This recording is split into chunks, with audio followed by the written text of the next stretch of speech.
Welcome back to another episode of The John, your daily sports dump, where we plunge into the sports world. We are a sports pipeline for breaking news, game recaps, and the hottest takes in the sports industry. So by taking care of business, let us flush out the details and fill you in on what's happening.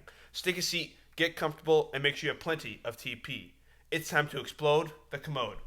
I'm your host, John, and today we're going to be doing my predictions for the NFC East. As you know, guys, last time I did the AFC East, so this episode, I'm going to be doing my predictions for the NFC East. And who better to start it with than the reigning Super Bowl champions, the Philadelphia Eagles. When you think that a team cannot get any better, they somehow did. They traded for Kenyon Green, and that was their big sort of off-season addition, along with bringing in running back A.J. Dillon and tight end Harrison Bryant. They also had a great draft, drafting Jahad Campbell in the first round with some other great picks in the later rounds. Guys, I know that I talked about the Bills winning the Super Bowl. I think it's going to be the Bills and the Eagles in the Super Bowl. The Eagles have built from that great team that they had last year and have gotten better. Everyone has grown a year in development. Jalen Hurts is going to be an MVP consideration, I think, this whole year. And Saquon Barkley should... And I think Saquon can also be an MVP conversation this year. I think that's how good he was and how great this team is. The only question mark and thing that hurt them a lot this year is losing Kellen Moore.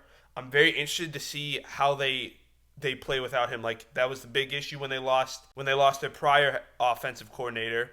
How are they going to be able to play without him? And they kind of struggled, and then Kellen Moore came in and reinvented this whole offense. So I'm very interested to see how they're going to play without Kellen Moore. They still have the tush push. They still have a great offensive line. They still have a great run game. They still have a great pass game. Their defense is elite. You know what that brings. I'm very interested, though, to see what happens with that, because their offensive line is great. Their quarterback is great. They have all the talent they need. I just don't know how they're going to do with a different offensive coordinator. A lot of people will say that having a good offensive coordinator does not affect you. I disagree. I think if you have a bad offensive play caller, you're not going to have a very successful season. I think you can have as much talent in the world as you want, but you need someone to guide you. And we don't know with Kevin Patolu, who is their new offensive coordinator, if he can fill Kellen Moore's shoes. We know Kellen Moore. He's very similar, I think, to Josh McDaniels. I think he's a great offensive coordinator. I just don't think he could be a great head coach. I think he's a really great offensive play caller, but that's it. Next, guys, I'm going to talk about the Dallas Cowboys, who I'm not a huge fan of. If you guys didn't know, I'm not a huge fan of them, but they did make some nice moves this offseason. I like the trade for George Pickens. It makes other teams not just have to focus on CeeDee Lamb. And then you sign their run game was awful. So you signed Javonte Williams. I don't understand it. Very confusing offseason. Those are the real big moves for them. They also got a new head coach in Brian Schottenheimer, who was the offensive coordinator. I don't know. I don't know what to think about the Cowboys this offseason because of the weird moves that they've made. You make a win-now move in Pickens, who I like, and he brings sort of more attention to him instead of just CD. But then you bring in Javonte Williams when you could have tried in. Derrick Henry was begging you to sign him, and you didn't sign him. So I don't understand why they didn't do that. That's my real issue with the Cowboys is you still don't have a run game to go with Dak Prescott, CeeDee Lamb, Jake Ferguson. Like, this great passing offense, you don't have a run game to go with it. And then also Dak Prescott, can he play to elite level quarterback? Can he play as an elite level quarterback in this league? He's a great Pro Bowl level quarterback, but can this year he take that next step to be an elite level guy? I don't know. And I think that's going to really depend on how they play, because the Cowboys are a great team. They always make the playoffs, but they always lose in the first round. And if Dak Prescott doesn't show up again this year, I think this could be the year that it really hurts them, because they have finally weapons. Along with if they can try and get a legit running back, they have a legit offense now. You have two wide receivers, you have a good running back, you have a great quarterback, and you have a good offensive line. So, and you also have Micah Parsons on the defensive side, who as much as I would love for the Bears to trade him, it's not going to happen. Micah Parsons is going to be a Cowboy. That's just how Jerry Jones works. But I do like the moves that they've made. I just don't see them getting over this. I think they're going to be. I don't know. I'm tossing up 12-5 and 11-6. I think that's a fair record for them. I think they're going to get third in the division. I think the team who's going to get second is going to be this team, the Washington Commanders. You guys had a great year last year and have built on it. You traded for Deebo Samuel. You traded for Laremy Tunsil. You added Michael Gallup in the free agency. You added Von Miller. You signed Matt Gay as a kicker, who's a solid, legit kicker. And you didn't really lose anyone. You just added and gave Jaden Daniels more. You finally shore up that offensive line from his blind side, so he's not running as much. And the Deebo Samuel move, I think, is something that's underrated. Now, the one issue that I have with the Commanders right now is you need to sign Terry McLaurin. This dude is a pillar stone of your franchise and is a big reason to why Jaden Daniels is who we know him as, Jaden Daniels. Because of how successful he was last year. Jaden Daniels, having Terry McLaurin, who's a veteran, as your number one receiver is so important. And I think if he loses Terry McLaurin, you could see some fall off, I think, from Jaden Daniels because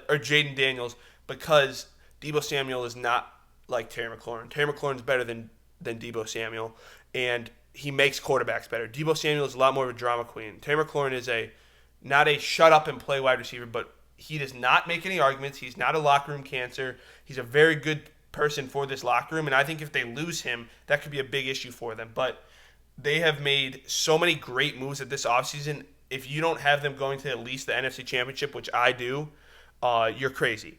I think the Commanders are going to go 13-4. I really think they've built and gotten better from last year.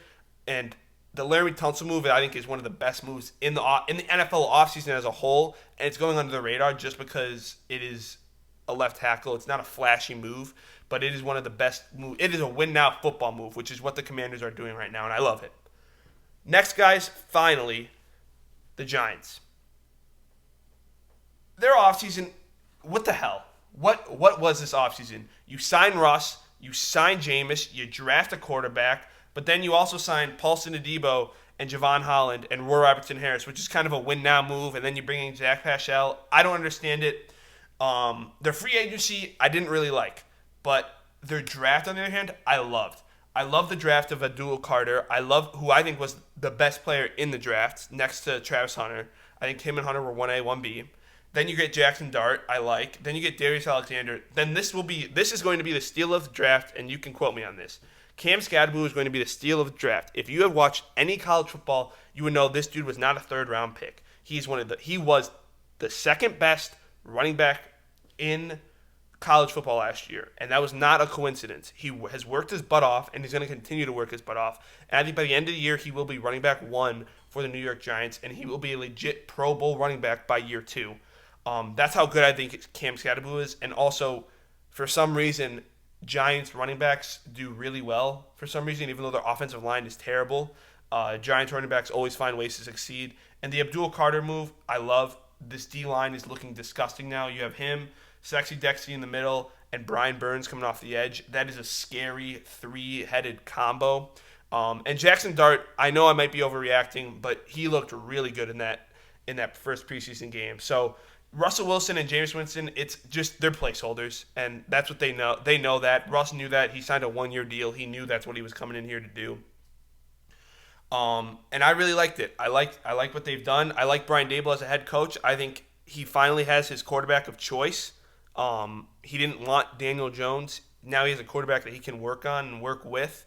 And I think Jackson Dart will be a good quarterback next year. I don't think you put him in this year. You want to take time for him. You want to kind of let him see Russ. Also, Russ has shown with the Steelers he can make you guys a competitive team. So who knows? Maybe you guys have a great year. Maybe you make a run at the playoffs. You never know. That's why I think you sit Jackson this first whole year, and then next year he's quarterback 1 from day 1. But guys, that's all I have for today's episode of The John, your daily sports ump, where I give you guys my predictions for the NFC East. Make sure to subscribe so you never miss another episode. Don't forget to follow me on Instagram for sports updates and hot takes in real time. And if you're looking for even more sports talk, check out the Sports Syllabus Show, where my partner and I tackle the hottest topics in college sports and beyond. It's a two-ply discussion, strong, reliable, and always ready to clean up the messy takes in sports. Join me next time on The John, your daily sports ump, where we'll be giving you guys a manure of must-know sports updates. Until then, keep your game face on and stay regular. This is The John.